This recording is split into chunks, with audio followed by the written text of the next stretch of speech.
página 13. El capitalismo, una breve introducción, por James Fulcher, 2004.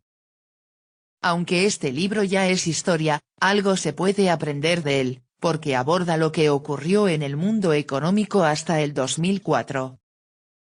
1. ¿Qué es el capitalismo? 1.2. Producción capitalista. En la década de 1780 los escoceses James Gonnell y John Kennedy dejaron su tierra y partieron hacia el sur para formarse como aprendices en la industria algodonera de Lancashire. En 1795, una vez que habían ganado experiencia y algo de dinero en la fabricación de maquinaria, establecieron su propia industria con un capital inicial de 1.770 libras. A partir del hilado de algodón obtuvieron enseguida buenos beneficios, con unos rendimientos sobre el capital superiores al 30% en 1799 y 1800. Rápidamente fueron acumulando capital, de modo que en 1800 sus fondos habían ascendido a 22.000 libras, y en 1810 a 88.000. En 1820 la compañía tenía 3 fábricas y se había instituido como hilatura líder del mejor algodón de Manchester. Con todo, esta competitiva industria no podía mantener los mismos niveles de beneficio que en los primeros años del siglo XIX. Ello se debía en gran parte a que los beneficios habían llevado a su expansión y habían atraído a nuevos socios. En 1819 había 344 fábricas algodoneras, y en 1839 el número había ascendido a 1815. Los avances técnicos permitieron aumentar enormemente la productividad durante la década de 1830 y la competencia existente obligó a las compañías a invertir con decisión en la adquisición de nueva maquinaria. Empezaron a levantarse grandes fábricas que contaban con 40.000 usos, cantidad formidable comparada con los 4.500 de las anteriores. El alto coste de la inversión en edificios y maquinaria, unido a la presión a la baja que ejercía sobre los precios del hilo el aumento de la capacidad productiva, hizo que los rendimientos de la industria bajasen considerablemente en la década de 1830. En último término, el beneficio dependía del trabajo de los obreros que transformaban el algodón en rama en hilo de algodón. Entre 1802 y mediados de 1830 en Gonnell y Kennedy la mano de obra pasó de 312 trabajadores a unos 1.500. En muchos casos se trataba de mano de obra infantil y barata, en ocasiones, casi la mitad de los empleados eran jóvenes menores de 16 años.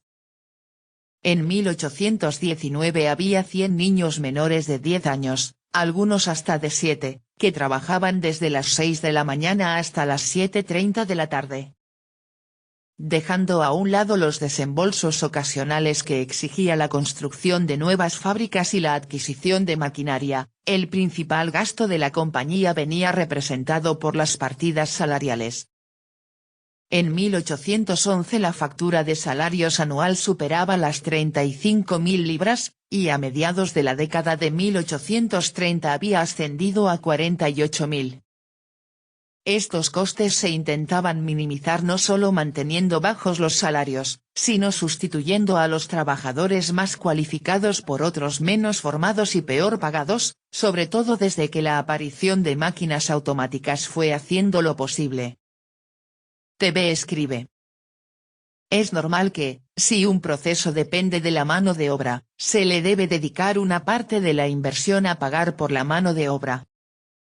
Entonces, se procura automatizar o cuando menos, semiautomatizar para reducir la necesidad de la mano de obra. Nunca se podrá comparar un equipo mecánico que incrementa la producción y con menos defectos, que la mano de obra que se sujeta a los vaivenes del temperamento humano. Claro, la automatización demanda fuertes inversiones, y esto es delicado, porque los equipos mecánicos se enfocan a un proceso que bien puede perder vigencia de manera rápida.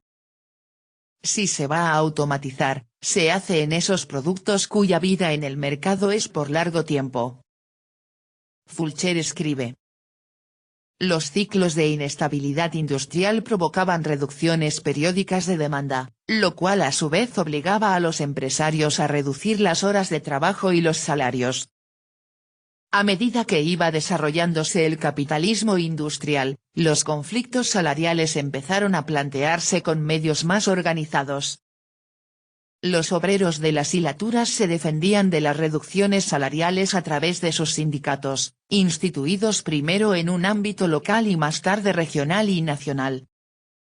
En 1810, 1818 y 1830 se produjeron huelgas cada vez mejor preparadas, aunque los empresarios consiguieron sofocarlas con ayuda del Estado, que arrestó a los huelguistas y encarceló a los líderes sindicales. TV escribe. Para esto del sindicalismo, las empresas recurren a los sindicatos blancos, que se componen de cómplices de la empresa. La gente ignora en qué consiste el sindicato, y no cuentan con un liderazgo que haga cumplir ese derecho a ser parte de un sindicato. Se alega que, en una empresa, no debe haber más de un sindicato. San Google indica lo siguiente: la Ley Federal del Trabajo mexicana establece que si dentro de la misma empresa existen varios sindicatos se estará a lo siguiente: si concurren sindicatos de empresa o industriales, el contrato colectivo se celebrará con el que tenga el mayor número de votos de los trabajadores dentro de la empresa. Pero esto del sindicato, para nada es algo que sepa o interese al trabajador. Fulcher escribe. Los empresarios habían creado además sus propias asociaciones, o sindicatos blancos, a través de las cuales elaboraban listas negras con los nombres de los sindicalistas, combatían las huelgas con cierres patronales y se proporcionaban apoyo financiero unos a otros. Con todo, la energía con que los sindicatos de la industria textil desarrollaron su actividad produjo notable éxito y consiguió estabilizar los salarios, pese a los intentos por bajarlos por parte de los empresarios y la reducción de beneficios que estos tuvieron que soportar. La explotación de la mano de obra pretendía no solo mantener a la baja el coste salarial, sino disciplinar al obrero.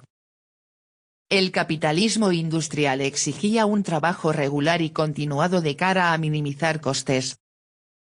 Había que conseguir que unas máquinas tan onerosas estuvieran permanentemente en marcha, y no se podía tolerar que los trabajadores perdieran el tiempo, se emborracharan o anduvieran de acá para allá, hablando unos con otro. De hecho, resultaba difícil reclutar gente que quisiera trabajar en una fábrica textil, sencillamente porque en ella se exigían turnos largos e ininterrumpidos y se sometía a los obreros a una supervisión muy estrecha.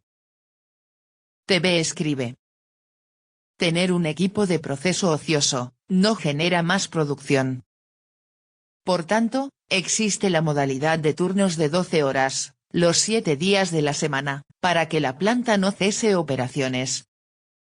Los gastos directos, que no se pueden eludir, no perdonan el paro laboral. Un sábado, un domingo o un turno sin movimiento, es un verdadero desperdicio. Fulcher escribe. Los empresarios tuvieron que buscar métodos para imponer una disciplina completamente desconocida para la primera generación de obreros industriales, y por lo general recurrían a algo tan primitivo y negativo como los castigos corporales, en el caso de los niños, a las multas o a las amenazas de despido, aunque hubo también quienes desarrollaron prácticas más complejas y más dignas para controlar a sus empleados. En las fábricas de New Lanark, Robert Owen introdujo los llamados encargados mudos. Cada trabajador tenía un taco de madera, con los lados pintados de distintos colores, según la calidad del trabajo realizado: negro, si se había hecho mal, azul para un trabajo mediocre, amarillo para un buen trabajo y blanco para el trabajo excelente. El taco aparecía a la vista de todos por el lado correspondiente, como llamada de atención para advertir de la calidad de la labor realizada el día anterior. Cada departamento disponía además de una cartilla de reputación en la que se registraban diariamente los colores que cada obrero había ido consiguiendo. Para Owen, La disciplina no era solo un asunto interno de la fábrica, sino que con ella pretendía controlar la comunidad. Organizó unas patrullas callejeras que le informaban de posibles borracheras y a la mañana siguiente multaba a quienes se hubieran sobrepasado con el alcohol. Insistía mucho en la higiene y estableció normas detalladas para mantener limpias calles y casas. Llegó a instituir un toque de queda que en invierno obligaba a la gente a retirarse a sus hogares antes de las 10:30 de la noche. Como ha puesto de relieve E. P. Thompson, la disciplina laboral consistía en trabajar de modo regular y sistemático. Ello implicaba ir a trabajar todos los días, empezar a la hora y hacer pausas limitadas en momentos previamente fijados. Los empresarios tuvieron que librar arduas batallas para combatir la secular tradición de no acudir al trabajo en fiestas especiales como San Lunes, o incluso San Martes, que los trabajadores aprovechaban para recuperarse de las borracheras dominicales. El horario se convirtió en el auténtico caballo de batalla, y llegó a haber empresarios que adelantaban el reloj por la mañana y lo atrasaban por la noche de manera deshonesta. Cuentan también que en ocasiones quitaban el reloj a los trabajadores para que no pudieran objetarles nada en cuestión de horarios. Curiosamente, fue con la revolución industrial cuando empezaron a generalizarse los relojes y los cronómetros, e incluso a finales del siglo XVIII el gobierno intentó gravar la posesión de tales aparatos. TV escribe. Algo que golpea feamente a la productividad de cualquier empresa, es el ausentismo y la rotación de personal. Si es fácil obtener empleo, la rotación se dispara. En donde las fuentes de empleo son escasas y hay exceso de gente que quiere asentarse en un empleo, los salarios son bajos, y la gente tiende a someterse, a competir de manera artera por obtener un puesto laboral. Pero para que esto suceda, debe haber mano de obra en exceso. Se contrata a un empleado, y es una soberana idiotez, introducirlo al proceso productivo de manera precipitada. Se le debe capacitar, lo cual demanda tiempo, durante el cual nada va a producir. Se le capacita, y al mes, ese empleado se va a otra empresa. Eso es fatal, es pérdida salvaje de recursos. A los de recursos humanos, eso no les perturba. Fulcher escribe. El capitalismo industrial no solo creaba trabajo, también generaba ocio, en el sentido moderno del término. Quizá esto nos resulte llamativo si tenemos en cuenta que quienes controlaban la industria algodonera inicialmente querían tener las máquinas funcionando el mayor tiempo posible y obligaban a los empleados a trabajar jornadas interminables. Sin embargo, al exigir que se trabajara de manera continuada dentro de un horario laboral y prohibir otras actividades que no fueran estrictamente profesionales, los empresarios estaban separando el ocio del trabajo. TV escribe. Las bestias de carga de una granja, no trabajan en exceso, porque con eso se conducen a un tremendo agotamiento. El granjero debe saber hasta qué punto le va a cargar la mano a un burro o una mula. En el caso de los humanos, se puede llegar al exceso de que estos seres explotados, trabajen durante largas jornadas de más de 8 horas y tiempo extra. Esto, termina agotando al trabajador, que no tiene tiempo para el ocio, el descanso, y menos decir que en su tiempo libre se va a dedicar a estudiar. En estos casos, el ser humano entrega su vida por la empresa, por el trabajo, y viene a vivir peor que un animal de carga de una granja. Fulcher escribe. Algunos lo dejaron claro desde el principio, instaurando periodos vacacionales concretos, durante los cuales cerraban las fábricas. Les convenía más esto que ver interrumpido el trabajo un día sí y otro no por absentismo de los trabajadores. El ocio, entendido como tiempo marcado de descanso ya fueran vacaciones, fines de semana o por la noche, surgió como consecuencia de los horarios fijos y delimitados que creó la producción capitalista.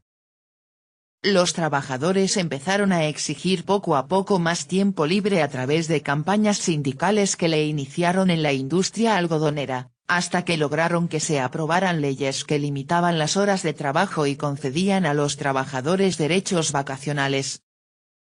El capitalismo también creó el ocio en otro sentido, es decir, comercializándolo. El tiempo libre ya no se usaba solo para participar en deportes y diversiones tradicionales, los trabajadores empezaron a pagar para disfrutar de actividades de recreo que eran organizadas por empresas capitalistas. Las nuevas compañías ferroviarias proporcionaban billetes baratos para que los empleados de las fábricas algodoneras de Lancashire fueran de excursión a Blackpool en 1841. Thomas Cook organizó su primera visita turística, una escapada a Loughborough, saliendo en tren desde Leicester, para celebrar una reunión antialcohólica. Ahora se organizaban viajes para que un público generalizado asistiera a espectáculos deportivos, sobre todo fútbol o carreras de caballos, pagando su correspondiente entrada. ¿No corremos el riesgo de exagerar la importancia de todo esto, si pensamos que desde entonces empezaron a surgir empresas completamente nuevas dedicadas a explotar y desarrollar el mercado del ocio, que pronto se convertiría en una inmensa fuente de demanda, empleo y beneficios? La producción capitalista había transformado las condiciones de vida de la gente, tanto en lo referente al trabajo como al tiempo de esparcimiento. TV escribe: el que trabaja, en su día libre quiere diversión, y es por eso que ahora vemos las plazas comerciales atascadas de gente pobre que busca algo de esparcimiento, y debe pagar por eso. La industria del entretenimiento vulgar, procura vaciar el bolsillo del trabajador. Y lo consigue. El empleado vulgar, carente de entendimiento, es incapaz de analizar el truco. Fulcher escribe: la confianza en que se podían obtener beneficios invirtiendo capital sirvió de guía a la revolución industrial, y la rapidez con que la técnica progresó en aquellos momentos hizo aumentar la productividad a pasos agigantados. Sin embargo, las máquinas no funcionaban solas, y para obtener beneficios lo más importante era la mano de obra. El mayor coste para el empresario venía representado por la factura salarial, lo cual pasó a ser el núcleo del conflicto entre los propietarios del capital y, de acuerdo con los términos de Karl Marx, quienes solo poseían la fuerza de su trabajo, la capacidad de generar dinero mediante el trabajo físico. Los trabajadores estaban concentrados en fábricas y factorías, donde trabajaban de manera continua y disciplinada bajo la vigilante mirada del capataz o supervisor, que ahora es un ingeniero industrial, pero también tenían la oportunidad de organizarse colectivamente en sindicatos. El entretenimiento había quedado desterrado del horario de trabajo, de manera que en la vida cotidiana se distinguía nítidamente la obligación del tiempo libre. La institucionalización de la mano de obra asalariada implicaba además que los trabajadores disponían de dinero para disfrutar de sus momentos de ocio. Esta comercialización del tiempo libre generó nuevas industrias que retroalimentaban la expansión de la producción capitalista. TV escribe: lo que se produce, son bienes y servicios que la clase asalariada añora poseer, porque la propaganda les inyecta el deseo de poseer basura. Y sin consumidores, el sistema capitalista va directo a la ruina. De poco sirve producir mucho, si no hay clientes potenciales. Los que sostienen al sistema capitalista, son los consumidores. Pero para que el trabajador sea consumidor debe tener trabajo. Y entre más gente consume, más debe producirse, pero ya vemos que las cosas que el empleado quiere, no dejan de subir de precio, y con ello se llega a la miseria, donde la única fuente de ingreso, es dar la vida por la empresa, terminar cansando, enfermo y luego verse desechado. Antes, cuando menos el esclavista cuidaba a sus esclavos. Ahora el esclavo, debe velar por sobrevivir con sus medios, trabajando aún más que las mulas y burros de una granja. Las cosas se complican, Cuando el rubro de la alimentación y nutrición se compromete con la escalada de precios, el trabajador se alimenta de manera precaria, se vuelve consumidor de azúcares y carbohidratos, lo cual conduce a un raquitismo fisiológico y mental, una tragedia espantosa. Página 17.